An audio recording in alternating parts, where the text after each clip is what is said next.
संपूर्ण रामायण की पाठड़ अयोध्या का वध किया है और जिनकी पत्नी का तुमने छल पूर्वक हरण किया है। इसके साथ ही हनुमान जी ने रावण से प्रभु राम से माफ़ी मांगने को भी कहा और माता सीता को सम्मान के साथ वापस करने के लिए कहा। और फिर असुर रावण को और भी ज़्यादा गुस्सा आया और उसने अपने योद्धाओं को हनुमान जी का वध करने का आदेश दिया। लंका दहन। अपने राक्षस भाई रावण के इस आदेश पर विभीषण ने उन्हें रोकते हुए कहा कि यह दूत है और किसी दूत को सभा में मारना नियमों के खिलाफ है। जिसके बाद वह हनुमान जी की पूंछ में आग लगाने के आदेश देते हैं। फिर क्या था, हनुमान जी ने उछलते हुए एक महल से दूसरे महल, एक छत से दूसरी छत पर जाकर पूरी लंका नगरी में आग लगा देते हैं। लेकिन सिर्फ विभीषण का महल छोड़ देते हैं। इस तरह पूरी लंका नगरी जलकर राख हो जाती है।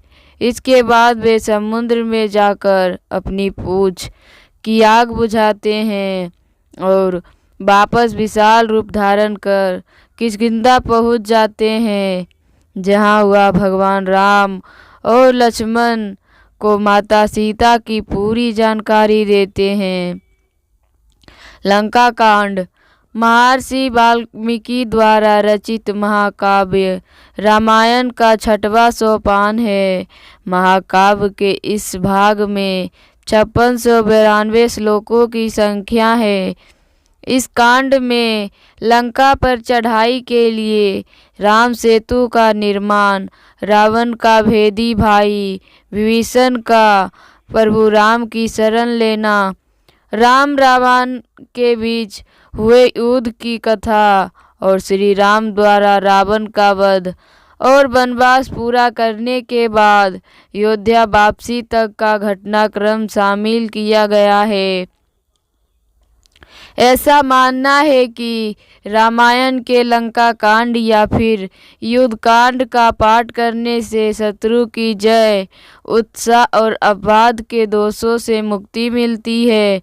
राम सेतु का निर्माण माता सीता को राक्षस रावण के चुंगल से लंका से वापस लाने के लिए जब भगवान राम समुद्र तट पर पहुँचे गए थे, उसके बाद उस विशाल समुद्र को पार करने के लिए राम की सेना के 2 बानर, जिनका जिक्र नल नील नाम से किया गया है, उन्होंने राम सेतु के पुल का निर्माण किया था। आपको बता दें कि विशेष तरह के पत्थरों में बानर सेना ने राम नाम लिखकर इस पुल का समुद्र के बीचों बीच निर्माण किया था। ऐसा माना जाता है कि 30 मील लंबा ये पुल भारत और श्रीलंका को भूमार्ग में आपस में जोड़ता है। राम सेतु पुल तमिलनाडु भारत के दक्षिण पूर्वी तट के किनारे रामेश्वर द्वीप के बीच चूना पत्थर से बनी एक लंबी श्रृंखला है, जिस पर राम, लक्ष्मण और वानर सेना चढ़कर माता सीता को लाने लंका पहुँचे थे। दूत बनकर अंगद गए थे रावण के पास, लेकिन घमंडी रावण ने एक ना सुनी। शांति से माता सीता को वापस लाने के लिए प्रभु राम के दूत बनकर लंकाधिपति रावण के पास गए थे। इस दौरान उन्होंने रावण से सभी योद्धाओं और वानर सेना चढ़कर माता सीता को लाने लंका पहुंच गए थे। दूत बनकर अंगद गए थे रावण के पास, लेकिन घमंडी रावण ने एक ना सुनी। शांति से माता सीता को वापस लाने के लिए प्रभु राम के दूत बनकर लंकाधिपति रावण के पास गए थे। इस दौरान उन्होंने रावण के सभी योद्धाओं को चुनौती भी दी थी। उन्होंने अपना पैर जमीन में जमाकर उसे हिलाने के लिए कहा था, लेकिन धूर्त रावण के योद्धाओं में से कोई भी एक योद्धा उनके पैर को हिला तक नहीं सका। ये देखकर रावण प्रभु राम के दूत अंगद के चरण को हिलाने के लिए आया। तभी अंगद ने उनसे कहा, चरण मेरे नहीं, मूर्ख भगवान राम के पकड़ो, जिन्होंने इस पूरी सृष्टि का निर्माण किया है, और अपने किए पर माफ़ी मांग लो।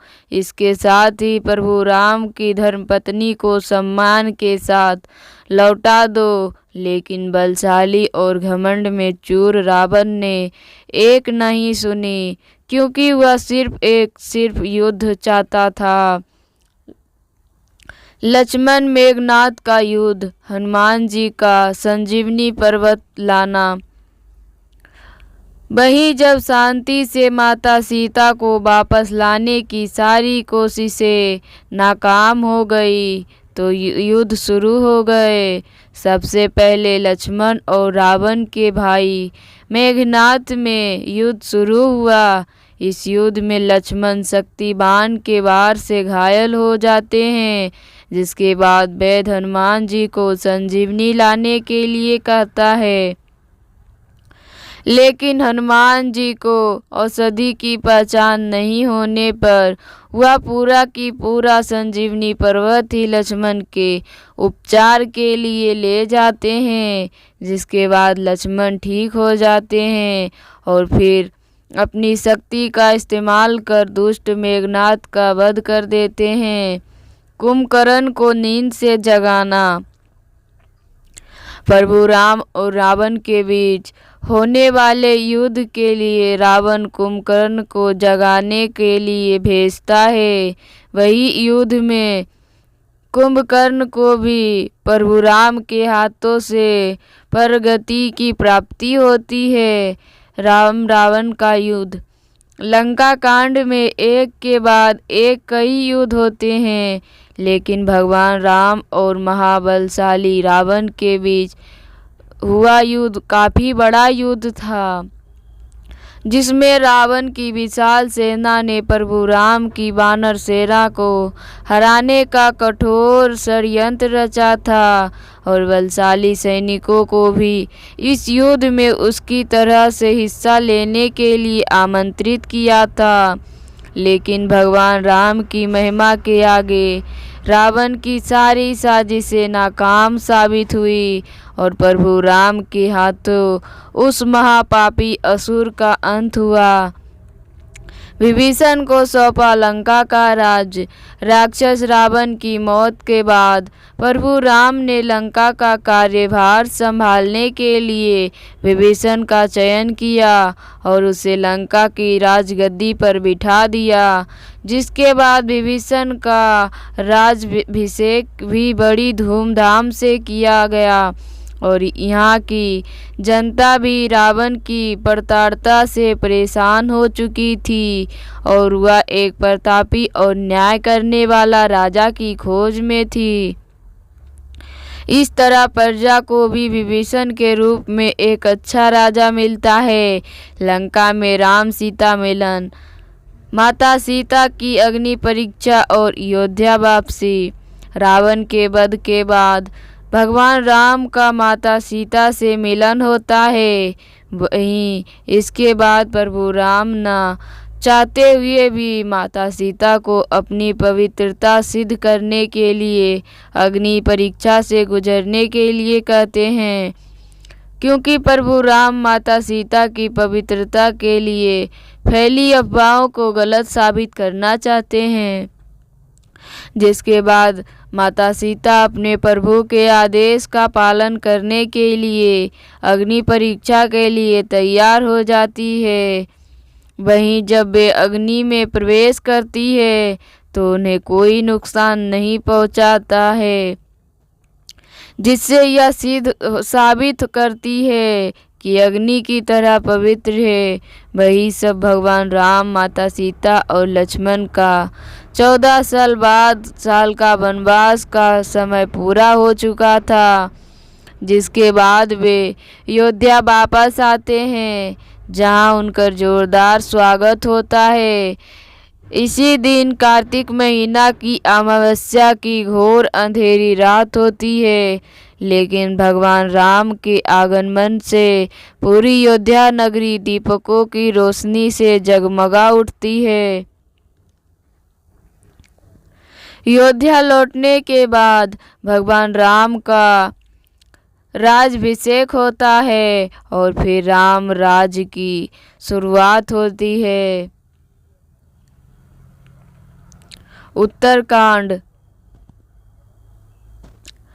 उत्तरकांड हिंदू धर्म के महाकाव्य रामायण का आखिरी सोपान है।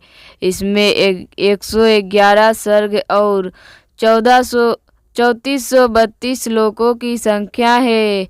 उत्तरकांड में राजा राम के सुखद जीवन की व्याख्या, सीता जी का त्याग और लव कुश की जन्म का वर्णन मिलता है। पुराणों के अनुसार उत्तरकांड का पाठ आनंदमय जीवन और सुखद यात्रा के लिए किया जाता है। उत्तरकांड को रामायण का सार भी कहा जाता है। इस मार्ग में मर्यादा पुरुषोत्तम श्री राम जी के सभी लक्ष्मणों का वर्णन किया जाता है। लवकुश का जन्म। भगवान श्री राम के राजा बनने के बाद भगवान राम अपनी पत्नी सीता के साथ सुखद जीवन व्यतीत करते हैं। वही समय इस दौरान अयोध्या में माता सीता के लंका में रहने की खबर आग की तरह फैलने लगती है। उस समय अगर कोई पत्नी एक रात अपने पति से दूर रहती थी, उसे दोबारा पति के घर में दाखिल होने की इजाज़त नहीं थी। वहीं इसको लेकर राजा राम पर सवाल उठने लगे और फिर से अयोध्यावासी सीता जी के अग्नि परीक्षा की मांग करते हैं। लेकिन यह सब देखकर माता सीता खुद अयोध्या छोड़कर चली जाती है, जिसके बाद वाल्मीकि जी सीता जी को आश्रय देते हैं, जहां माता सीता भगवान राम के 2 जुड़वा पुत्र लव और कुश को जन्म देती है और इस तरह लव और कुश महर्षि वाल्मीकि के शिष्य बन जाते हैं और उनसे शिक्षा ग्रहण करते हैं। अश्वमेध यज्ञ।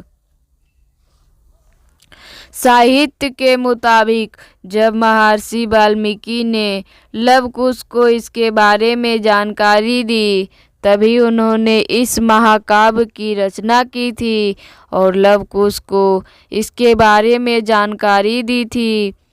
वही जब भगवान राम अश्वमेध यज्ञ का आयोजन करते हैं, जिसमें महर्षि वाल्मीकि लव और कुश के साथ उसमें शामिल होते हैं। भगवान राम और उनकी जनता के समक्ष लव और कुश महर्षि वाल्मीकि द्वारा रचित रामायण का गायन करते हैं। गायन करते हुए लव कुश को माता सीता को वनवास दिए जाने की खबर सुनाई जाती है, तो भगवान राम बहुत दुखी होते हैं। तब वहाँ माता सीता आ जाती है। उसी समय भगवान राम को माता सीता लव कुश के बारे में बताती है।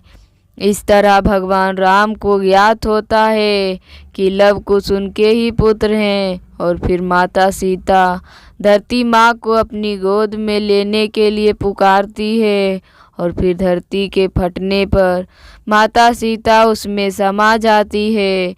वही कुछ सालों के बाद देवदूत आकर भगवान राम को यह सूचना देते हैं कि उनके राम अवतार का प्रयोजन अब पूरा हो चुका है और उनका यह जीवन काल भी खत्म हो चुका है। तब भगवान राम अपने सभी सगे संबंधित और गुरुजनों का आशीर्वाद लेकर सरयू नदी में प्रवेश करते हैं और वे वहीं से अपने वास्तविक रूप विष्णु रूप धारण कर अपने धाम चले जाते हैं। और इस तरह इस संपूर्ण रामायण कथा का अंत होता है। रामायण से हमें क्या सीख मिलती है? मोरल ऑफ रामायण इन हिंदी। इस तरह महाकाव्य रामायण से हमें बुराई पर अच्छाई की जीत की सीख मिलती है, अर्थात बुरे करने वाले को हमेशा रावण की तरह अंत होता है। विविधता में एकता की भी सीख मिलती है, अर्थात राजा दशरथ की 3 रानियां को अलग अलग दिखाया गया है, फिर भी परिवार में एकजुटता बनी रहती है, जो कि दुख की घड़ी से बाहर निकलने में मदद करती है। इससे साथ ही रामायण से अच्छी संगति करने की भी सीख मिलती है। रामायण में अच्छी संगति के महत्व को भी बखूबी समझाया गया है। जिस तरह कैकेयी अपने बेटे भरत से ज़्यादा राम को चाहती थी, लेकिन अपनी दासी मंथरा के बहकावे में आकर राजा दशरथ से भरत को राजगद्दी और राम को 14 साल के लिए वनवास भेजने का वरदान मांगती है। वहीं अगर मंथरा उन्हें नहीं भड़काती तो प्रभु राम को 14 साल की वनवास नहीं होता। इसलिए अच्छी संगति का असर अच्छा ही होता है और बुरा संगति का असर बुरा ही होता है। इसके अलावा रामायण में प्राण जाए लेकिन वचन नहीं जाए का बेहद महत्व है, अर्थात अगर एक बार वचन दे दिया तो उसे निभाने की सीख मिलती है, भले ही इसके लिए प्राण क्यों ना गंवाए पड़े, लेकिन वचन जो दिया है उसका पालन करना चाहिए। इसके अलावा सच्ची भक्ति और अटल विश्वास और समर्पितता की भी सीख मिलती है। जैसे रामायण में हनुमान जी ने अटल विश्वास और प्यार का परिचय दिया और खुद को प्रभु राम की भक्ति में सच्ची भावना से समर्पित कर दिया। रामायण से सबसे साथ एक जैसा व्यवहार करने की सीख भी मिलती है। जैसे कि भगवान राम के विनम्र आचरण हम सबको सिखाता है कि हमें सबका सम्मान करना चाहिए। इसके साथ ही प्रभु राम ने जाति धर्म से ऊपर सबरी के प्रेम पूर्वक दिए गए जूठे बैरों का भी सेवन किया था, जिससे यह सीख मिलती है कि हम सब एक समान हैं और हमें जात पात की भावना को मिटाकर प्रेम से रहना चाहिए। इसके अलावा प्रभु राम के प्यार और दया के भाव से यही सीख मिलती है, हमें हमेशा दया करना चाहिए। त्याग, बलिदान, सेवा और स्त्रियों के सम्मान की भी भीख हमें रामायण से मिलती है। रामायण से हमें सीख मिलती है। रामायण का पाठ यह भी सिखाता है कि माफ़ करना बदला लेने से अच्छा चरित्र है। जिस तरह रावण एक ज्ञानी पुरुष था, लेकिन माता सीता का अपहरण करना उसके पतन का कारण बन गया।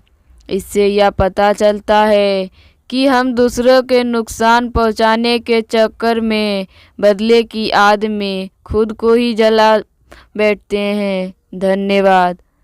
अगर मेरी संपूर्ण रामायण की कथा अच्छा लगी तो मेरे चैनल को सब्सक्राइब कीजिए और ऐसे ही अच्छे अच्छे वीडियो के लिए मेरे चैनल को सब्सक्राइब कीजिए और ज़्यादा से ज़्यादा शेयर कीजिए। धन्यवाद।